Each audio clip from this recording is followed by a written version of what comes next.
안녕하세요. 내가 사는 주식이 미사일처럼 떡상하길 바라는 마음으로 미국 주식 사는 일기 미사일TV입니다. 마이크에 문제가 생겨서 갤럭시 프로를 끼고 녹음 중입니다. 조속히 문제를 해결하도록 하겠습니다. 죄송합니다.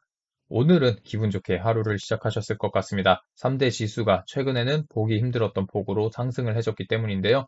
다우존스는 1.58%, 나스닥은 1.26%, 그리고 S&P 500은 1.43%만큼 상승했으며 추가적으로 필라델피아 반도체는 2.14%나 오르며 장을 마감했습니다.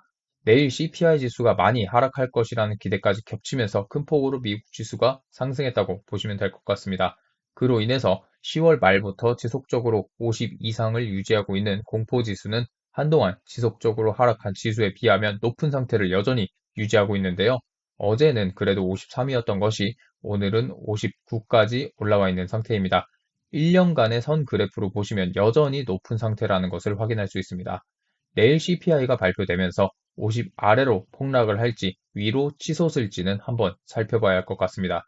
맵을 보시면 다들 파릇파릇한데 매번 이슈가 되는 그 종목만 시뻘건색입니다. 바로 테슬라입니다. 테슬라는 지수들과는 다르게 또 역주행하면서 6%대 폭락을 기록했는데요. 도대체 무슨 일인지 테슬라에 대해서 먼저 알아보고 어제 전반적인 시황에 대해서 이야기해 보도록 하겠습니다. 도대체 테슬라에는 무슨 일이 있었을까요? 사실 별일이 없습니다. 별일이 없는데 이만큼 폭락하는 게 더 큰 문제입니다. 악재라고 할 만한 별다른 기사는 없었습니다. 지금은 투자자들이 테슬라, 특히 일론 머스크를 믿지 못하는 상황에 와 있기 때문에 오늘과 같은 시장에서도 테슬라는 이런 폭락을 경험했습니다. 간단히 이야기하면 테슬라 브랜드 이미지가 부정적으로 바뀌고 있다는 이야기입니다. 1년 내내 일론 머스크는 트위터 때문에 곤혹을 치르고 있는데요. 일론 머스크가 트위터를 인수한 이후로 트위터를 이용하던 유명 인사들도 지속적으로 빠져나가고 있다고 합니다. 대표적으로 엘튼 존이 있죠.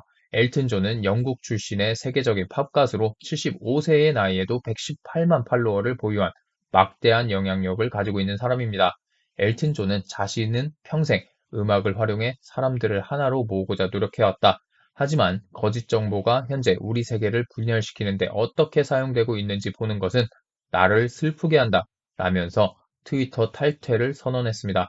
그에 대해 일론 머스크는 돌아오길 바란다며 트윗을 남겼다고 하는데요. 엘튼 존뿐만 아니라 슈퍼모델 지지 하디드, 방송 작가 겸 프로듀서 슌다 라임스 등이 트위터를 탈퇴했습니다.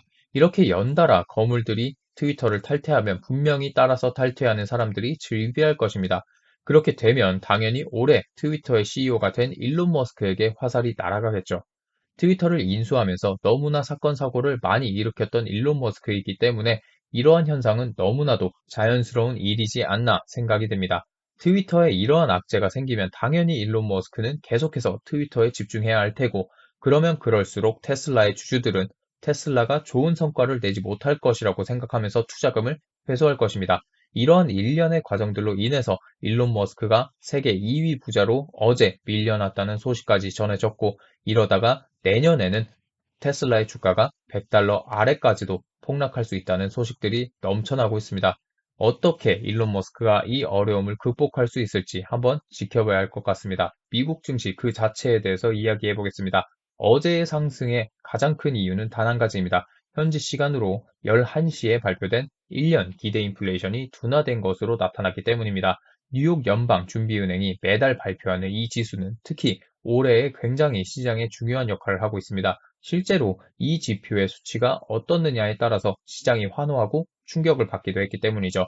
11월 15일에 발표됐던 기대 인플레이션은 5.9%로 전월 5.4%에 비해서 0.5%나 껑충 뛰면서 시장에 큰 충격을 줬습니다. 하지만 이번에는 하락했는데 5.4%보다 더 하락한 5.2%가 나오면서 시장이 환호를 한 것입니다. 그리고 이뿐만 아니라 향후 3년 뒤 기대 인플레이션은 3%로 전달에 3.1%보다 하락했고, 5년 기대 인플레이션도 마찬가지로 2.3%가 나와 전달에 2.4%에서 0.1%가 하락했습니다. 아무래도 내일 발표될 소비자 물가지수, 즉 인플레이션 지수와 직접적으로 연관이 될 수 있을 만한 지표인 만큼 시장이 큰 기대를 하고 있는 것이죠. 이 기대 인플레이션 지수의 큰 하락을 이끈 가장 큰 이유는 휘발유 가격이 큰 하락세를 보이고 있기 때문입니다. 올해 국제유가는 최고점 129.42달러에서 현재 74.13달러까지 약 43%나 하락했습니다. 중간에 4월에서 6월까지 다시 상승하는 모습을 보이며 124달러 정도 선까지 회복했었지만 그때 이후로 계속해서 하락하는 모습을 보이고 있습니다. 국제유가가 큰 폭으로 하락하면서 인플레이션이 둔화될 것이라는 예상들이 속속들이 나오고 있는 상황입니다. 그래서 뉴욕 연방은행에서 조사한 결과 응답자들은 휘발유 가격이 내년까지 4.7% 오를 것으로 예상했고 음식료 가격은 8.3% 오를 것이라고 예상했다고 합니다. 여전히 연준이 원하는 2% 물가 상승률보다는 훨씬 높긴 하지만 전달에 비하면 0.6% 그리고 0.8% 하락한 것이라고 합니다. 전체적으로 소비자들이 올해 중순에 비해서 인플레이션에 대한 우려가 조금씩 줄어드는 것을 확인할 수가 있는 좋은 지표입니다. 여러분, 또 CPI 지수 발표 날이 다가오니 이런 것들이 나돌아다니기 시작했습니다. 예측 노름이라고 해야 할까요? CPI 지수가 어떻게 나오느냐에 따라서 S&P 500이 어떻게 움직일지 또 전문가들이 예측하면서 놀고 있습니다. 이코노미스트들이 CPI 상승률이 7.3%라고 예측하고 있습니다. 여기까지는 좋습니다. 그런데 밑에 JP모건 트레이딩 데스크가 또 오버하고 있다는 이야기를 하고 있습니다. 아예 11월 CPI 지수에 따라서 S&P 500 지수가 얼마나 움직일지 예측했다고 합니다. 저번에도 이런 식의 발표가 있었는데 큰 의미는 없었죠. 이걸 보시면 만약 CPI가 6.9% 이하로 낮게 나온다면 S&P 500이 최대 8에서 10% 급등할 것이라고 합니다. 그러면서 덧붙이는 말이 현실화될 가능성이 5%에 불과하다고 합니다. 그럼 그냥 안 일어날 거라는 말이나 다름없죠. 반대로 CPI 상승률이 7.8% 이상으로 전월보다 높게 나온다면 S&P 500은 5%가량 하락할 것이라고 말했답니다. 들어보니 어떤가요? 전문가하기 참 쉽죠? 물론 전문가들이고 직업인이 예측해야 하는 것은 이해합니다. 이런 건 그냥 재미로만 보고 마셔야 할 내용들이죠. 올해 우리는 뼈저리게 경험하지 않았나요? 오르고 내리고 기대하고 실망한 게 수십 번입니다. 차라리 키우는 반려동물한테 오를지 내릴지 물어보는 게 나을 겁니다. 여러분, 이 문어 기억하시죠?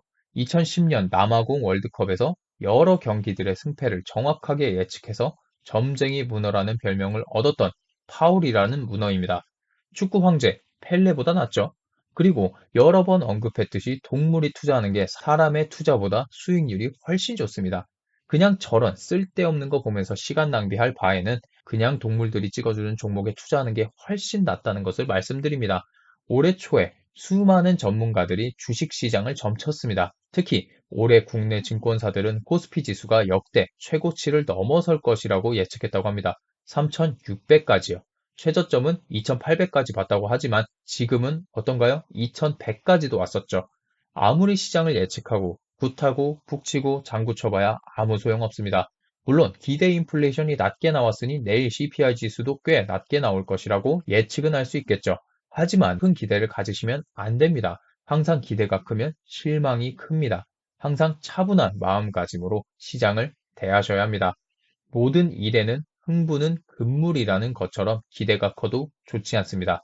내일 CPI 지수가 좋게 나오면 좋게 나오는 대로 어떻게 투자를 해야 할지 차분히 지켜보시면서 목요일 FOMC를 기다리시기 바랍니다. 항상 차분한 투자를 하시기 바랍니다. 오늘 영상은 여기까지 하도록 하겠습니다. 오늘 영상도 도움이 되셨다면 좋아요와 구독 그리고 알림 설정까지 부탁드리겠습니다. 감사합니다.